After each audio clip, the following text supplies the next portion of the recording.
Hello and welcome. Today we are going to look at Asian elephants.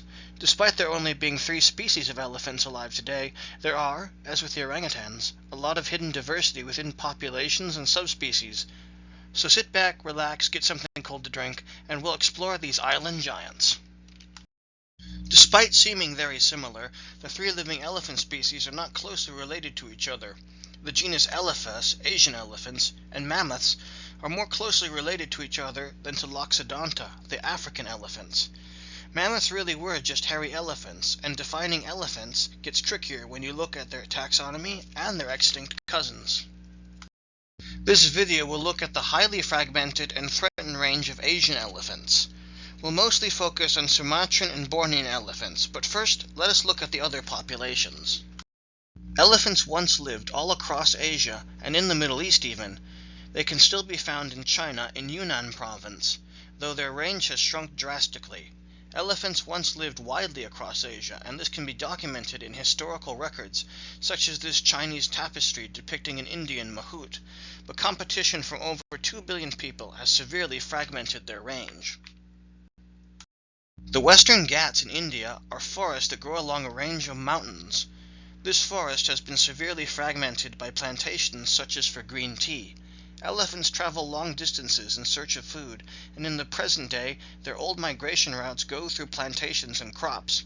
What little is left of the Western Ghats is fragmented into blocks elephants, gar, and other large herbivores have to cross. Green tea, anybody? Sadly, this is a problem many elephants face, and they are killed every day in Asia when they intrude and feed on people's crops. The Terai Arc is a stretch of grasslands in northern India, in the foothills of the Himalayas. The Terai is drenched in rain because the Himalayas block moisture from going over the mountains. The plains of northern India are lush, with elephant grass that is so tall that it can hide an elephant. Rich sediments carried by rivers provide plants with nutrients, and the rains allow vigorous growth.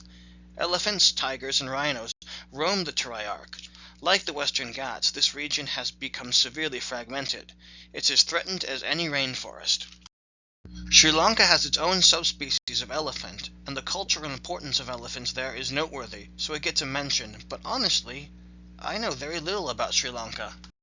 Sometime I'll have to make a video on the Annamite Mountains which border Vietnam and Laos. It's where the rare Sola lives, and I hope it doesn't go extinct by the time I make that video. Elephants live here too, so it gets a mention. Myanmar has a notable elephant population, including in Sawin Peace Park. Dana Tanasaram is one of the largest, if not the largest, chunks of forest left in Southeast Asia, so its elephants get a mention. The Malay Peninsula is something I intend to go into depth on. There's real promise of saving the Malaysian tiger. It has a large, unfragmented elephant population. And now, the meat of today's video, the island elephants. We'll look at Sumatran and Bornean elephants. Let's take a closer look. This is a map of Sabah in northeastern Borneo. The elephants only live here and nowhere else in the island due to their need for salt licks not present in the south and east of the island. Once thought to be descended from captive elephants gifted to sultans before running wild, we now know that they have lived on Borneo for 300,000 years. Most of Borneo's elephants, the smallest elephants in the world today, live in the Damai Forest Complex. This potential World Heritage Site is made up of Danam Valley, Maleo Basin, and Imbak Canyon. The bulk of lowland rainforest left in Sabah is located here. It has a lot of potential for conservation. The lower Kinabatangan is where most documentaries about Borneo are filmed. This is probably due to its accessibility. The yellow in the map is land cleared for palm oil and cities. There's very little space for wildlife in the lower reaches of the Kinabatangan. All the forest is closed in and around rivers, making wildlife easy to spot. Here is Sumatra, the emerald of the equator, or at least it used to be. Most of the forest is gone now. The mountains in Indonesia are left forested so that they can catch rain and store it, releasing it slowly so that it can water crops in the lowlands. This strategy is great for growing rice, but fatal to wildlife, which need mature lowland forests. Loiser and Ulu Mason are the largest blocks of forest left the island. The indigenous cultures of northern Sumatra have championed the protection of their rainforest, rather than just white colonists. This success makes northern Sumatra much better forested. Elephants get into conflicts daily in Loiser, despite its increased protection. With even less space on the rest of the island, it can get pretty depressing. Kerinci Sablat is a large but mountainous region, not good elephant habitat, though some live here. Bukit Tigapulu, or 30 Hills, is the largest piece of lowland rainforest outside of Loiser, but it is tiny compared to the north. It was bought in the 2010s to ensure its protection.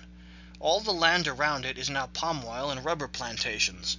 You can follow the lives of the Sumatran elephants who live here on the International Elephant Project's blog. They document and monitor several herds here in this one bright spot in central Sumatra. I'll leave a link to it in the description.